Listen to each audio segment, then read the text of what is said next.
Hey everyone, this is Pedro back with another episode of the 10x Your Character podcast. Today I'm here with Colin Yurcisin. He's the CEO of creditclass. How's it going, my man? Hey, how's it going, bro? Happy to be here. Yeah, I'm honored to have someone like you on the podcast, dude. So, you know, you're the credit king, many have said, and you're living a lifestyle not many get to live in their lifetime. And but I know it has not always started there. I know that you've been through struggles in the past and you faced a lot of adversity getting to the point that you are. I would love for you to kind of talk about your story and how you found credit as a lifestyle and occupation that fits you. Of course, man. Yeah. So it's crazy. It's a pretty common theme in a lot of entrepreneurs that you see that are very successful. When you dig deep into their stories, they had a lot of trauma in their past. They had a lot of really messed up shit happen to them that pretty much made them hit the floor and bounce off in a way that others really don't have because they were never at that low of a point. Something happens to you in your mind and something clicks when you get shot down so many times that nothing really even matters anymore. Like there's no other way you could fail even worse than where you're at. So it's like, what is there to lose, you know? And that kind of happened with me. I just started thinking that life is kind of like a game, you know? It's like you can live a life where it's just you go to a job and you have a family and you have a house and maybe go on 2 vacations a year, or you can take a ton of risks and build something and generate wealth and create a path of your own. And it's gonna be a lot harder and a lot more risk, but the reward in the risks are 100x, you know, what the usual life is. So that happened to me so much where I was just getting shot down. Basically, I'll just go into a little bit of my story. If you guys go on my website, you can see my video of like my life, kind of what happened. But basically, I was assaulted one year after college. I came back my freshman summer, and I got punched in the face like 20 times by an attacker. And I was almost killed. I almost got hit in the temple. He missed me like by a centimeter, and I was in the hospital for about 5-6 days. And yeah, man, just having my life flash behind my eyes like that was really crazy for me. And then I had really bad acne. I wasn't okay with who I was. And through that time, through all that depression and being secluded alone in my own mind, I figured out who I really was. I started to build, confidence around myself because I just knew like this is the worst I could possibly get. So how high can I take myself? So, from there, I just used that bottom out to bounce up and explode. And, that's where I got all my momentum from, all the messed up shit that happened to me. And as I started getting into entrepreneurship, shit kept happening to me more and more. Like I get scammed. The worst business partners I could run into ever happened immediately. So I think God or the universe was really testing me to see if I had what it took by throwing me in all these fucked up situations to see how much strength I had to see if I could actually get through it. Because in Yeah, entrepreneurship, you need to have strength, man. So I believe yeah. I was tested very early on in my journey. And, I just kept fighting back and fighting back. And that's really all there is to do, man. Just keep fighting every day and never give up, and you're going to be successful. That's the number one thing. Yeah. There's a quote by this theologian. He says, "Before God makes a man great, he breaks him into pieces." Uh, and Yep. I think that if you're trying to live a life that it goes against the status quo, or if you're trying to go a path that many in your family are not going to approve, or if you're trying to do something that society is going to judge you for, or I don't know if you've seen this, but there's a thing that happens with crabs, the cage that fishermen use to get crabs. They put it in the bottom of the ocean, and once crabs go into it, um, they don't have to put like a layer on top to not have them come out. It's they get stuck in there, and if one of the crabs try to get off, the other ones will pull him down. I So love it's that analogy, yeah, bro. That's yeah, that is actually what happens in life. Like yeah, 100%. Like when you're trying to leave your ordinary life that you structured for yourself, life, the universe, and the people around you try to suck you back in as you climb out, just like the crabs. That's yeah, happened to me every single time I try to advance my life and level up. Everyone that I was around will pull me back in, and life will just smack you in the face. You'll get in a car crash. You'll lose someone in your family. You'll go broke. Like whatever it is that you're trying to level up will keep pulling you down. You just got to keep going. yeah. Wow, that's crazy, man. So, you know, Why do you think that, so many in our age group, I would say probably Generation Z, it starts at maybe 14, maybe that's a bit young yet, but let's say 17 to about 26, let's say. So many have trouble finding something that it makes sense for them, not to say that, I think everyone deep down is an entrepreneur. Everyone has the capability of starting their own thing and being successful at it. But why do you find that in an age with so much opportunity, I remember the time I met you, you said, dude, get on Instagram. You don't know what you're doing. Like, Instagram would change your life. Uh, why do you think there's so many just stuck and sitting and watching people like, sometimes in people that were friends with them in the past, just exploding their income while they're just sitting down, and or maybe they're working hard but they just can't seem to do it. What do you think is the missing link? They're afraid of what others think. They care too much about what others think about them. That's what everyone's stuck in right now. Everyone has built, a life, whether you went to college, high school, you build a lot of friends. And at that time, you're all doing the same shit, right? You're all going to class, you're all going to parties, and then you're all going to get a job. What's happening is everyone's getting that job and you're still in the same circle. You're all together. So everyone's just like, if you try to make a move, you try to broadcast something on Instagram, everyone will make fun of you. And a lot of people are getting hit with that out, like all their friends, like, yo, dude, what are you doing? That's hilarious. Like, you really think you're gonna be an entrepreneur? And that mindset, they get brought back in, like the crab thing. So it's really, man, it's all about, you have everything you need inside of you. You got to search inside for yourself, not look outside at others and look at outside at what you're supposed to do. It's all inside. And people aren't realizing that. They're looking for outside answers, and all the answers are inside. So once people start just not giving a shit what people think, that's when you start succeeding. And for me, man, it was extremely hard. Two of them, yes. For me, it was extremely hard, bro, to get out of that cycle because I created such a bubble around myself in college. I was in a fraternity. I had friends that all we did was party, and we, not good habits, man. We slept in late. We were drinking, like watching Netflix, watching sports all day, like just. It was bad. Like, we were stuck in this thing. So whenever you try to speak out or do something, you get punched in the face by one of them, not literally, but figuratively. And, you got to go, and then you feel like shit again. So you got to just seclude yourself, man. Just get out of everyone's way and just get in your own way and figure out yourself. Like, that's my number one advice. Just figure out yourself, like, from digging inside, do some personal development, because that's the only way you're going to find out who you really are. Wow. And how did you come across credit? Or, because I know, like, I know you said, when I was listening to your story on your website, you talked about, graduating and still having to pay I think 20 grand back to school in student loans. And then you also took out a personal loan to maybe try to build a Shopify store, which Yeah. I'm assuming you got Got scammed. scammed. 20 grand. Yeah. So yeah, man, that's what I'm talking about with the crab thing, life pulling you back to normal. So when I got out, I was $20,000 in debt. My parents paid for all of my college pretty much besides one little chunk, but that little chunk, 20K, is a lot, when you don't have any money and you're just starting out. So that kind of pissed me off. I'm like, I was just right there and now I still have that. So I was like, you know what? I'll get the Shopify store. I'll be able to get rich in about 6 to 8 months, pay that loan off. Everything will be all good, gold and dandy. And, look what happened. I got scammed another 20 grand. So now I'm 40 grand deep in debt. And that's hanging over my head. And I'm at a job that I hate, making $36,000 a year. And I'm stuck, dude. Like, I cannot, that would take me 8 years to pay that thing off with the monthly payments of $670. So, I'm paying for a car that I can't afford. I'm paying for rent that I can't afford.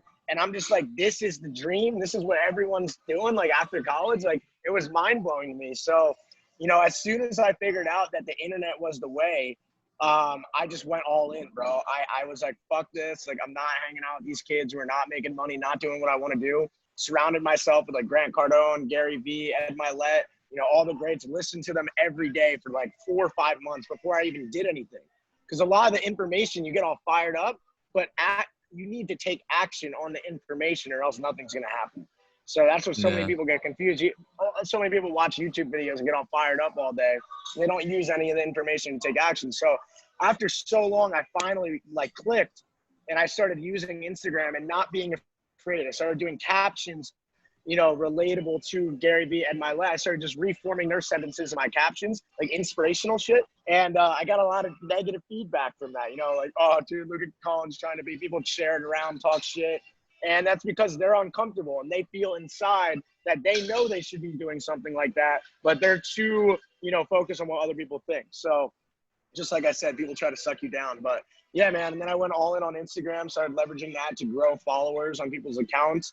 I grew to like 30,000 followers in 2 weeks. Everyone's talking shit. Colin just wants clout. Colin just wants that. No one could see what I was really trying to do, you know, build an image for myself and have credibility. And then, you know, after just consistently working my ass off, busting my ass, like I was like the first person out of anyone in my college to do this shit. So, you know, people just started coming to me and asking, yo, man, I kind of see what you're doing. Started getting some respect. And then I didn't want to grow social media accounts anymore because everyone does that. And it was just not something I really liked. So I found credit, luckily, because I was scammed. So I dug into, you know, how to wipe loans off your credit reports if you can't pay them back. And I found credit repair, and that kind of like opened a whole nother world for me. Yeah. And then how long has it been since you got on credit up until now? So when I found credit, I really started branding myself on credit in November of 2019. So was that 8 months ago? Wow. 8 months ago. That's awesome, Yeah. dude. Wow, that's pretty close to when we met. I think it was Yeah. We around met that in time. October, right? Yeah. October? Yeah, NetCon? W Hotel. Yeah. Uh, So that was, oh, yeah. We met at Alex Miller's event, right? yeah. Where Okay. Yes. the guy with the wholesaling guy was there, the Chris the Shark. That was November, dude. That was November. That's when everything started to finally click. Like that's when I was branding myself on credit. I just started credit class. I was helping Alex Meller with, you know, all his flights and everything. So that's when I started getting some momentum. And then after that, in December, that was the last month of my lease in my apartment. And I was like, if I'm gonna do this shit, I'm gonna go all in. I'm gonna literally travel the world. So that's when I bought my American Airlines companion pass. I paid like I paid $8,000 for it on a credit card. Didn't even have the money yet. And I just bought an $8,000 thing that would allow me to travel the world. My apartment lease ended, so then I didn't have to pay $800 a month anymore. And at that time, I probably had like 10 grand in my bank account, and I still had the loans, 20K. So dude, I just worked my ass off, man. And I just Wow. 10X every month, bro, every single month. And now we're doing, past 3 months, we did over 100K profit. So Yeah. Now, let me ask you like an important question, you know, for those who are listening right now that are millennials and Generation Z, even if you don't think that, you know, doing something like branding yourself around credit is so important and is crucial to whatever you're going to do in your future, whether you want to buy a car, a house, do anything. Um, you know, why should millennials and the Generation Z take credit responsibly, and why is it so important for us to educate ourselves on it? yeah. Well, let me ask you this. Do you want to use your money or you want to use other people's money? Other people's money anytime. Hmm. That's it, bro. It's that simple. Like right now I'm at a coffee shop. I'm not spending the money. I'm not spending any of my money on this coffee shop. I'm using the bank's money, and then this allows me to pay that money back way later after I'm making a ton of money myself, and then I can just pay it off in a month. So it's like Well, I'm just I'm just borrowing other people's money the entire time. I never ever ever ever pay any of my own money for anything in my life. I get 3 times points on all my food. I get 3 times points on all my travel. My Amex gives me 1.5 times points when I spend $5,000 or more. I get 1.5 times point cash back on my Plum card for my Amazon automation. I buy my automation stores 20 to 30 grand on a credit card. You know, I just scaled it up just literally by yeah, starting at 21 and getting a credit line of $2,000 and just buying everything on that. Then they give me 3,000. Then they give me 4,000. Now I have over 250,000. So it's just scale, man. It's just over time. Just keep spending yeah. money on your credit cards. But again, like even doing that, like someone like you're responsible. What if someone takes the, you know, just starts leveraging credit cards and, you know, get scammed with all that they do with, let's say they put it on an e-commerce store and get scammed like you did. What happens then? You can protect yourself. Once again, you're using other people's money. If you're spending on an e-commerce store, say I got scammed, right? I took out a loan. Yeah, The you loan is didn't. not my You money. yeah. That's other people's money. I have protection. So if anything, God forbid, happens to you, you need to protect yourself. And there's laws, in the Fair Credit Reporting Act that allow consumers like us to protect ourselves on any debt that we can't pay. So let's say, I spend 20 grand on a credit card on like a Discover card. Let's say something really bad happens, I can't pay it off. You can actually prove that that debt was not yours. You can prove that, there's inconsistencies with the debt, and they'll remove it off your credit report. So if I use my own money, if I send a wire of my own cash, that's gone forever. There's no protection behind money Yeah. unless it's someone else's.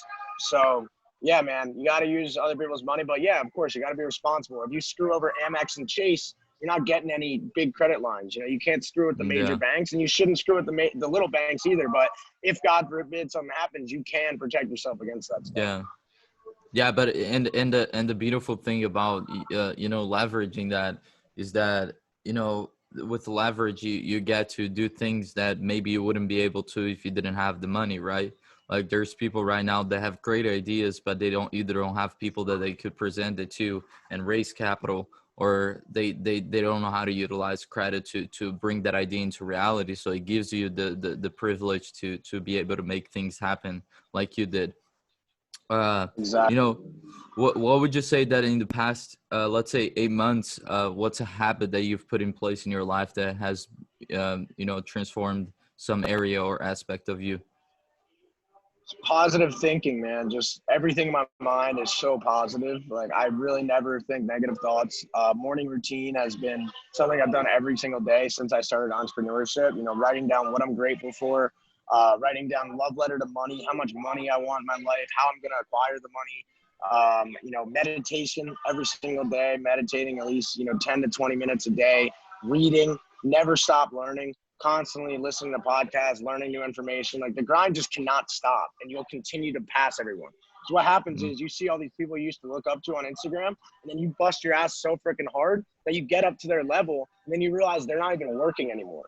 Everyone gets so comfortable when they hit a certain point of success. They buy a car, they get some girls, they start popping bottles again, and then they're just chilling. And then you'll start to pass them, and you're looking down at them like, wow, these kids are nothing anyway. So, 6 months ago, the people I looked up to then are a lot different than the people I look up to now. Wow, that's crazy, man. And what's a favorite book of yours? I really like Think and Grow Rich. That one is very, it's more of a spiritual book with communicating with the universe, which I absolutely love. I like You Are a Badass by Jen Sincero, and then You Are a Badass at Making Money. The Master Key System's really good. Dude, I've read so many books at this point. Like, there's a lot. There's a lot of Wow, books out there. but Podcasts are thinking great too. yeah, Think and Grow Rich is a great book. Yeah, Now, Rich Dad Poor Dad too. Really good. yeah, I mean that's honestly, like, whenever I talk to real estate investors, that's the number one book that everyone talks about.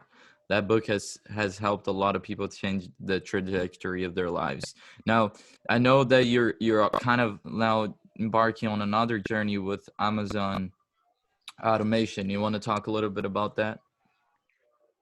Yeah, of course. So, there's so many people that do Amazon out there, and I'm trying to, I got burned by a Shopify automation. I know a lot of people that got burned by different Amazon automation companies. So, I found my buddy Roman. He was in my credit class. We met about like 8 months ago online, and I watched him excel, and I watched his growth over the past like 6 months. And he has like 2 stores doing 300K a month. He's just crushing it. And he saw opportunity in me because he knew I was very good at marketing my services with credit. So he came to me and said, hey, man, if I give you a store for a really special price, you think I could blow it up for you? And, you could market my automation services. We could kind of work together.